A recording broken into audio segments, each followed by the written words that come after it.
आणि आज सुद्धा जे काय आहे की हिंदीची सक्ती पहिलीपासून काय करायचं,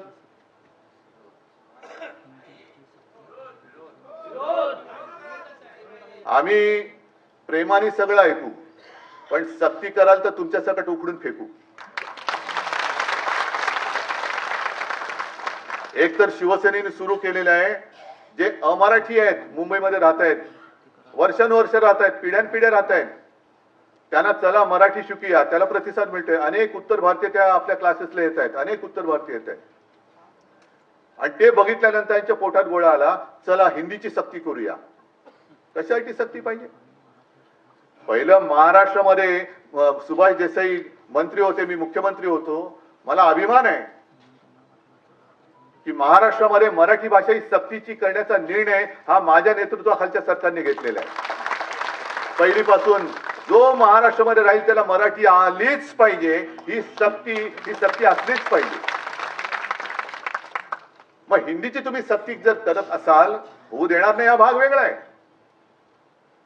पण सगळ्या दुकानांवरती महाराष्ट्रामध्ये मराठीमध्ये लिहिण्याचा सुद्धा आम्ही कायदा केला आहे. तो कायदा अंमलबजावणीमध्ये किती आणला या सरकारने? काही नतद्रष्ट तर त्याच्या विरुद्ध कोर्टामध्ये गेले. अरे इथे राहता, इथलं आमचं मीठ खाता आणि मराठी भाषेला तुम्ही विरोध करता. यांचं सरकार, आपलं सरकार गेल्यानंतर सरकार होतं तेव्हा कोणाची हिंमत नव्हती, पण आपलं सरकार गद्दारी करून पाडल्यानंतर त्या एसनशीनी गद्दारी करून पाडलं आणि पाडल्यानंतर त्यांच्या पालख्या वाहत आहेत, त्यांचे पाय चाटतायत आणि मराठीवरती अन्याय करणाऱ्यांचे पाय चाटणारे हे कसले बाळासाहेबांचे विचारून येणार पुढे?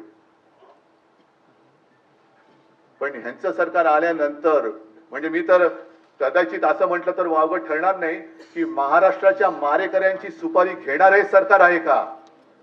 त्यांचंही सरकार इकडे बसले, ते सत्ताधारी म्हणून आमच्यावरती राज्य करतायत का?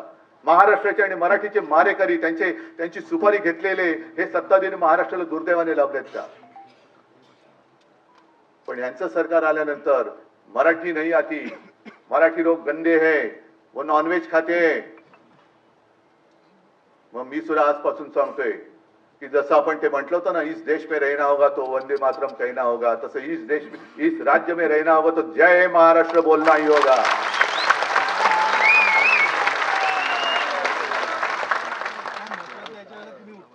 आम्ही नेहमी त्यावेळेला सुद्धा शिवसेना प्रमुखांना विचारलं जायचं, तुम्ही मराठी करता मग हिंदुत्व कसं? तुम्ही हिंदू करता मग मराठी कसं? अरे आम्ही आमचं हिंदुत्व, मी बोललो ना, आम्ही अस्सल मराठी धर्म पाळणारे, मराठी भाषा बोलणारे आम्ही हिंदू आहोत. काय चूक आहे?